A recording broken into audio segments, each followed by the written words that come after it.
Le projet traverse la région et touche au total au Québec 21 MRC ou agglomérations. Et de ce nombre, il y en a 17 qui seront des participants aux audiences de l'Office national de l'énergie, des audiences qui se déroulent à compter du 8 août partout au pays. Mais il y en a 4 qui ont décliné, en fait, qui n'ont pas montré d'intérêt pour ces audiences-là, dont 2 dans la région.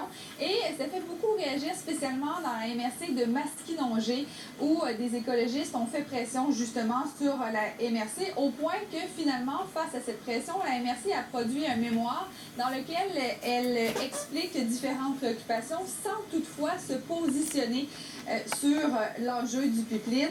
Et d'ailleurs, les militants ne comprennent pas pourquoi la MRC n'est pas plus sensible à cette question et pourquoi finalement elle ne fait pas comme les 17 autres et se présente devant l'Office national de l'énergie. Voici d'ailleurs un de ses militants, Sébastien Houle. Nous autres, c'est des gens qui vont se coucher devant cette tuyau-là. Fait que la MRC, ça représente les gens. Les gens sont inquiets. Le minimum qu'ils doivent faire, c'est faire leur devoir. Il y a un premier pas qui a été fait avec le mémoire qu'ils ont fait. Mais comme je l'ai dit, c'est un mémoire qui a été fait sur le coin de la table parce qu'il y avait de la pression citoyenne. Ça a été pondu en 3 semaines parce qu'il y avait une échéance. Il y a plein de coquilles dedans. Mais il y a un fond. Il y a un fond. Maintenant, retravaillez le fond, OK? Prenez conscience vraiment de ce que c'est. Le fait de ne pas se présenter à l'ONU, c'est la preuve qu'ils sous-estiment l'ampleur du projet. Et Maude, comment le préfet de la MRC de Masquinongé justifie la décision?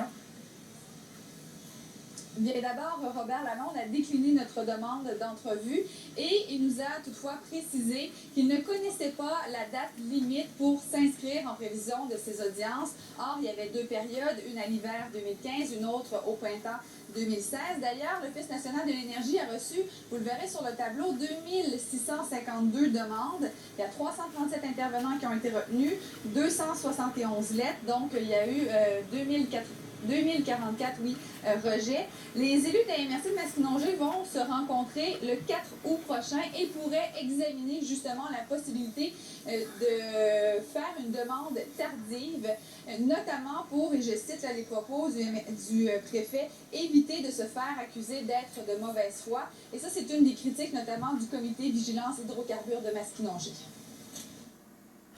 C'est elle qui gère la problématique, c'est dans ses dossiers, c'est dans ses responsabilités, c'est la raison pour laquelle elle devrait exister. Et elle se défile devant ce problème-là. Elle se défile sous le prétexte que, justement, peut-être on y arrive, elle se défile parce que c'est un problème de type, dit-elle, fédéral. Alors que bien d'autres MRC pensent le contraire, même la majorité. Donc, il y a un comité formé de 3 experts qui vont étudier les demandes tardives, peut-être celles de Masquinongé, on verra. Quoi qu'il en soit, les audiences sont prévues à Montréal au mois d'août et à Québec au mois d'octobre.